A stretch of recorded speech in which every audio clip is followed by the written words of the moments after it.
ఏదో ఒక లోటు మనసును పీడిస్తున్నది, ఏదో ఒక లోటు, ఏదో ఒక బాధ జరుగుతున్నది. ఇంకా కొంతకాలానికి ఇంకొక ఆయన వస్తాడు, ఇంకో పుణ్యాత్ముడు చేంజ్ చేస్తాడంటే ఒక తాళం చేయి, ఒక తాళపు కీ తీసుకొస్తాడు, తాళపు చెయ్యి తీసుకొచ్చి ఆ జైలుకున్న ఆ బందిఖానాలు వీళ్ళందరూ ఉన్న దానికి తాళం చేయి తీసుకొచ్చి ఆ తాళం తీస్తాడు. తాళం తీసి అందరినీ ఆజాద్ చేసేస్తాడు, అందరికీ విముక్తి కలిగిస్తాడు, బయటకు వెళ్ళిపోతాడు.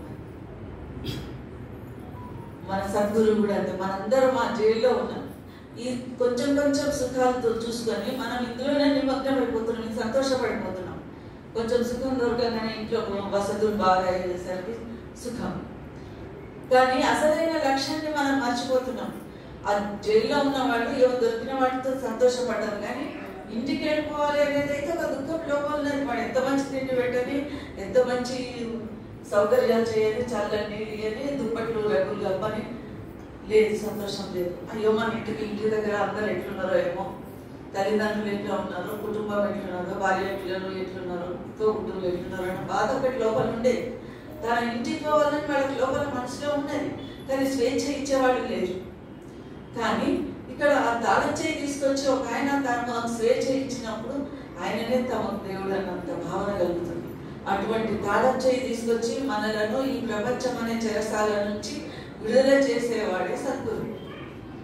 ఆ ముగ్గురు సద్గురు దయా ప్రేమకే భండారి, ఆ ప్రేమ భండారం, ఆ సత్యనామ సాగరం, బిందువులం మనమంతా. ఆయన పరమాత్మ అంశంలో మనం, ఈ ఆత్మలో పరమాత్మ యొక్క అంశం. మనం అక్కడి నుంచి విడిపడి వచ్చినాం. సూర్యుని కిరణాలు ఇట్లా బయటకు వచ్చినాయో మనం కూడా పరమాత్మ నుంచి అవతలికి వచ్చినాం. ఈ బిందువులు సింధువులో కలవాలి, సాగరంలో కలవాలి. అప్పటి వరకు ముక్తి లేదు. వస్తున్నాం, పోతున్నాం, వస్తున్నాం. అదే అంటాడు మహారాజ్. ఈ రోజు ఏ మహారాజ్ అవతరణోత్సవం జరుపుకుంటున్నామో ఆ మహారాజ్ వాణి ఏముంది, యహతం దుర్లభం తుమ్నే పాయ, కోటి జనం జగు ఘటకాయ. కోటి కోటి జన్మల నుంచి మనం వస్తున్నాం, పోతున్నాం, వస్తున్నాం, పోతున్నాం. కారణము ఈ మనసు వల్ల.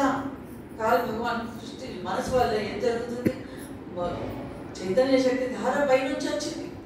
చైతన్య శక్తి ధార రూపంలో నామరకే చౌథే పద్మాని ఉండే తిరిలోకి మాని.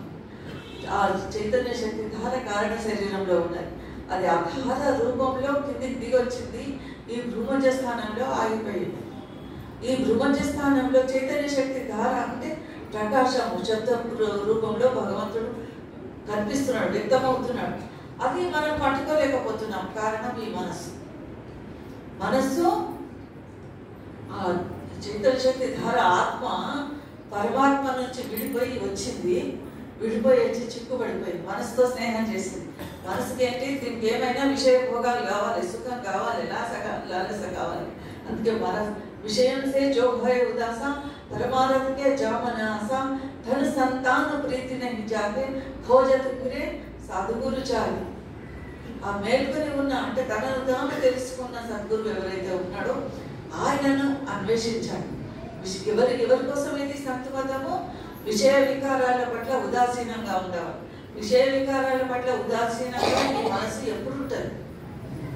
ఎప్పుడు ఉంటుంది? ఎప్పటికీ సత్య సాంగత్యంలో ఉన్నప్పుడు, మంచి వాళ్ళ సాంగత్యంలో ఉన్నప్పుడు, చెడు సాంగత్యం మొదలుపెట్టినప్పుడు, సజ్జన సాంగత్యం సాధుమాత్ముల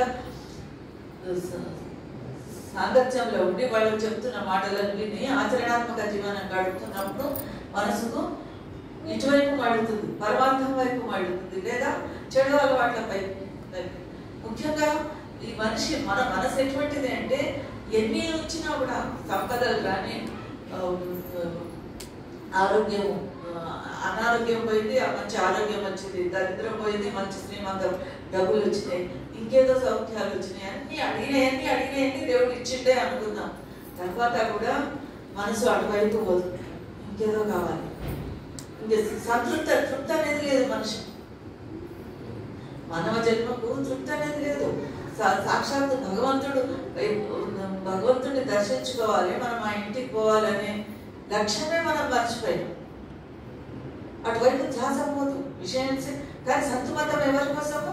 విషయంసే జో హోయ్ ఉదాస, ఈ విషయ వికారాల పట్ల ఉదాసీనంగా ఉన్న వాళ్ళ కోసం. పరమార్థకే జామనాస, పరమార్థం వైపు మనసు మళ్ళిన వాళ్ళ. పరమాత్మకే జామనాస ధన సంతాన ప్రీతి నహి జాతే. ధనం పట్ల సంతానం పట్ల ప్రీతి ఉండకూడదంటే మోహం ఉండకూడదు. ఒక ప్రేమ వేరు, మోహం వేరు. మోహం అనేది ఇప్పుడు మనందరికీ ఉన్నది, మన కుటుంబం పట్ల, పిల్లల పట్ల, ఉద్యోగం పట్ల, ఇదంతా మోహమే. మనం ప్రేమ అనుకుంటాం కానీ ప్రేమ కాదు. కొన్నాళ్ళు పోయిన తర్వాత మారిపోతుంది. ప్రేమ అనేది మారదు, మోహం మారుతుంది. నిన్న మన ఉన్న ప్రేమ ఈ రోజు ఉండదు, కొంత మారిపోయినారని అనుకుంటాం కానీ అది అదేంటి మోహం కాబట్టి అది మార్పు అనేది వస్తుంది. ప్రేమ కేవలం సద్గురువుతో, ఆ సజ్జనామ సాగరం, ఆ సద్గురువు అవతరించి మనల్ని మేల్కొల్పుతున్నాడు. విషయ వికారాల పట్ల, భోగాల పట్ల ఆ ఇష్టంగా ఉన్న మనసును, ఆసక్తితో ఉన్న మనసును అటువైపు తిప్పి, పరమార్థం వైపు తిప్పి, మనం వచ్చిన లక్ష్యం ఏమిటి అనేది గుర్తు చేసి, మోహనిందిత జిగుటుమని పాపి అంతకాలం పచ్చితావేగా అనే శబ్దం ఉంది దాదాయాలి. ఇంతకుముందు జరిగిన శబ్దంలో కూడా ఏ ప్రేమ సదా భర్పూరు రహే రాధా స్వామి తుమారే చరణం అంటున్నాడు. ఆ ప్రేమ అనేది నిండుగా ఉండాలి. ఎప్పుడు అందులో వెళ్తి అనేది రాకుండా చూసుకోవాలి. ఎందుకంటే ఆ ప్రేమ ద్వారానే మనం భగవంతుని ప్రాప్తించుకోగలం. భక్తి ద్వారానే మనం భగవంతుని తెలుసుకోగలం, భగవంతుని చేరుకోగలం. లేకుంటే ఈ మామూలు ప్రయత్నాల ద్వారా సాధ్యం కాదు. ఎందుకు అంటే గురు రక్షణ జాకే సతనాహి తాకో కాలి కరం కర్మాని. ఆ కాలము కర్మము భ్రమంలో పడేస్తుంది. మనసు చెప్పినట్టు మనం వింటూ ఉంటే ఈ లోపల వస్తున్న ఖ్యాల్, ఆలోచన, విచారాలు ఏవైతే ఉన్నాయో మనను ఎప్పటికీ ఈ జంజాటంలో చిక్కుబడేలా చేస్తుంటాయి. ఈ చిక్కుముళ్ళు విప్పుకోవాలి. ఈ చైతన్యం అనేది ఒకటి, మనసు ఆత్మ చైతన్యము, మనసు చేయడం. ఈ మనసును ఆత్మకు స్నేహం చేసి ఆత్మ కూడా తాను కూడా శిక్ష అనుభవిస్తున్నది. ఈ ఆత్మ నివసించడానికి శరీరం అవసరం. మనిషి ఉండడానికి ఒక ఇల్లు కావాలి. బ్రహ్మదేవుడు మనకు ఈ శరీరం అనే ఒక ఇల్లును అద్దెకి ఇచ్చిండు. మనం రెంట్ కడతలేము, కిరాయి కడతలేము. ఈ 100 ఏళ్ల జీవితం కోసం ఈ శరీరాన్ని ఇస్తే ఆత్మ ఉండేటందుకు. ఇది శరీరం లేకపోతే ఆత్మ గాలిలో ఎప్పుడు బట్టాయిస్తుంటుంది, అటు ఇటు తిరుగుతుంటుంది. ఉండేటందుకు ఒకటి శరీరం అనేది కావాలి. ఈ శరీరాన్ని బ్రహ్మదేవుడు ఇస్తే మనం రెంట్ కడతలేము. మళ్ళీ దీంట్లో వల్ల అన్ని చెయ్యకూడని పనులు ఈ శరీరంతో చేస్తున్నాం. ఆలోచనలు, రాకూడని ఆలోచనలు మన లోపలికి వస్తున్నాయి. ఆలోచనల ద్వారా మనం కర్మ చేస్తున్నాం. కర్మ చేసినందుకు వల్ల ఎటువంటి కర్మ చేస్తే అటువంటి జన్మ దొరుకుతుంది. మనం పాపాలు ఎక్కువ చేసి, చెడ్డగా ఆలోచనలు చేసి, తనువుతోని, మనసుతోని చెడు పనులు చేస్తే ఆలోచనల ద్వారా కూడా చెడు పనులు జరుగుతుంటాయి. చేస్తే చెడు జన్మనే వస్తుంది. మంచి పనులు చేసి, దాన ధర్మాలు చేసి, పుణ్యకార్యాలు చేస్తే మంచి జన్మ వస్తుంది. కానీ ఈ రెండింటి ఫలితం మళ్ళీ మనమే అనుభవించాలి. అనుభవించకుండా చనిపోతే ఇవన్నీ మూట ఉంటాయి. మనం చెడ్డ పనులైనా మంచి పనులైనా వాటిని సంచిత కర్మలు అంటారు. సంచిత కర్మ, నిన్నటి పూర్వజన్మల కర్మలను సంచిత కర్మలు అంటారు. ఉదాహరణకు ఒక చద్దన్నం గుర్తుపెట్టుకోవాలి. మనం ఈజీగా మనకు జ్ఞాపకం ఉండిపోతుంది. చద్దన్నం, నిన్నటి అన్నం అంటే నిన్నటి జన్మలో చేసిన కర్మల ఫలితాలు. అవి అనుభవించేది మనమే అనుభవించాలి, ఇంకెవరు అనుభవించాలి. అవి ఎట్లా పోవాలి, తప్పవు. కొన్ని ప్రారంభ కర్మలు ఉంటాయి, సామూహికంగా జరిగిన కర్మలు, ప్రారంభ కర్మలు. తర్వాత క్రియమాణ కర్మలు, ఇప్పుడు ప్రస్తుతం మనం చేస్తున్నాయి, వర్తమాన జన్మలో చేస్తున్నాయి. ఈ కర్మల ఫలితాలు కూడా మనమే అనుభవించాలి. వీటిని ఎవరూ తొలగించలేరు. ఇవి అనుభవించేటందుకు మనం రావాలి. మంచి పుణ్యాలు చేసి, దాన ధర్మాలు చేసినా జన్మ వస్తుంది, కానీ కొంచెం మంచి జన్మ వస్తుంది. ఏంటి ఇప్ప సంకటి, ఇప్ప వేడి పోయి బంగారు వేడిలు వస్తాయి అంతే.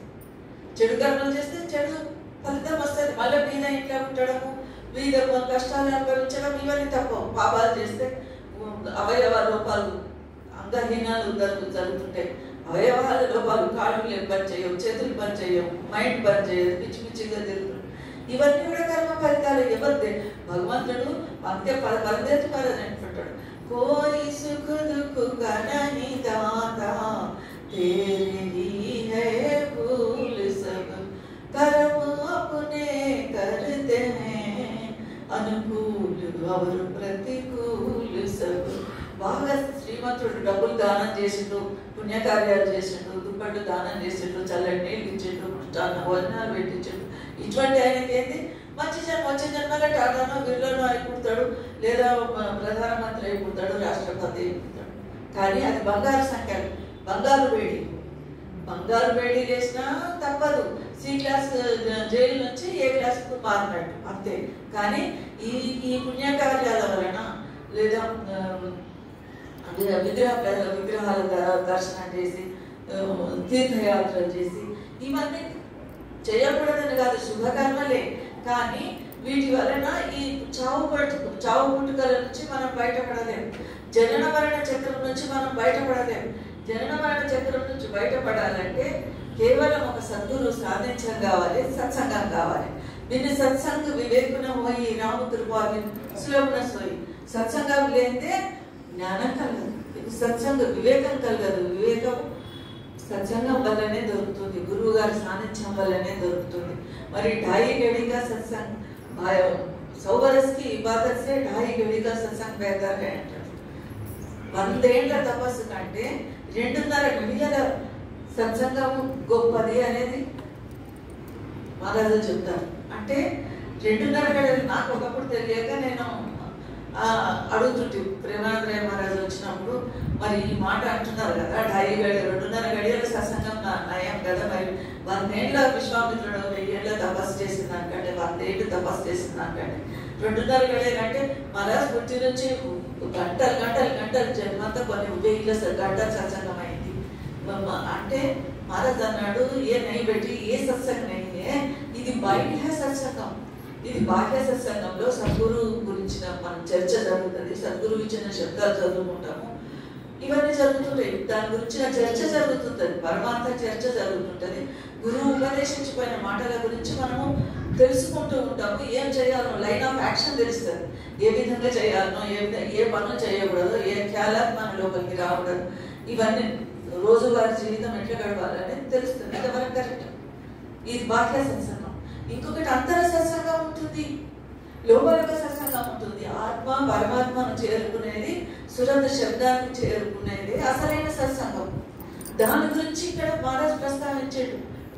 2.5 గడిక సత్సంగం అంటే అది ఆ గడియ సేపు అయినా సరే, 1 నిమిషం సేపు అయినా సరే ఈ ఆత్మ పరమాత్మ లోపల విలీనం కావాలి, దర్శనం చేసుకోవాలి. ఇది ఎట్లా వస్తుంది? ఆత్మ సురత్ రూపం ఎట్లా వస్తుంది? ఇక్కడ దిగి ఆగిపోయిందని చెప్తున్నాం. ఈ రూపం స్థానం నుంచే ఆ సురత్ ఆగిపోయినది. ఇది దీని శక్తి ద్వారా మొత్తం ఈ శరీరానికి బొటన వేరు నుంచి పై వరకు కావలసిన శక్తి ఈ ఇక్కడ నుంచే వస్తుంది. అది ఎట్లా వస్తుంది? సురత్ ఎక్కడి నుంచి వస్తుంది? సుషుమ్న నాడి నుంచి దిగి వచ్చింది, పై నుంచి సుషుమ్న నాడి లోపల సురత్ దిగి వచ్చింది. ఉదాహరణకు ఒక కరెంటు పైప్ ఉంటుంది, మనం పైపు కరెంటు వేరే ఉంటుంది, ప్లాస్టిక్ తో లేదా ఇంకో వైర్, లోపల వైర్ ఉంటుంది. ఆ వైరు ముఖ్యం. కానీ వైర్కు ప్రొటెక్షన్ ఏది ఇస్తున్నది? బయట ఉన్న వైర్, పసుపచ్చది ఎర్రది ఏమో తీగలు ఉంటాయి, బయట నుంచి వచ్చింది. ఆ బయట నుంచి వచ్చేది ఈ సుషుమ్న నాడి, షాహీరన్ అంటారు దీన్ని. ఈ నాడులన్నిటికీ అది రాజు. దాని లోపల ఆ వైపు ద్వారా సురత్ కిందికి దిగి వచ్చింది, శరీరాల అంతటికి కావాల్సిన శక్తిని ఇస్తున్నది. ఇక్కడ ఉన్నది. దీనిని ఉల్టం అంటాడు మహారాజ్, సురత్ శబ్దయోగం. అందుకే రాధాస్వామి యోగం అంటే సురత్ శబ్దయోగం. ఇక్కడ దిగిన దాన్ని మళ్ళీ పైకి మళ్ళించి సాధన చేయించుకోవాలి. ఈ స్థానాలన్నింటి లోపల సాధన చేస్తూ పోవాలి. ఇది ఈ భ్రూమధ్యం అనేది ఒక గేట్.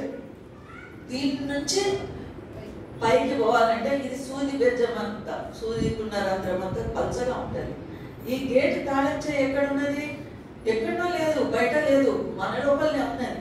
అదేంటిది? ఒక తపన, ఒక పిపాస మన లోపల ఉంటుంది.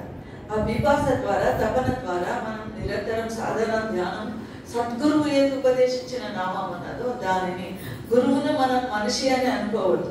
గురువు శివమంగళ సిద్ధి మహారాజ్ అక్కడ నిజామాబాద్లో ఉన్నాడని అనుకోవద్దు, అక్కడ కూర్చొని ఉన్నాడు. మన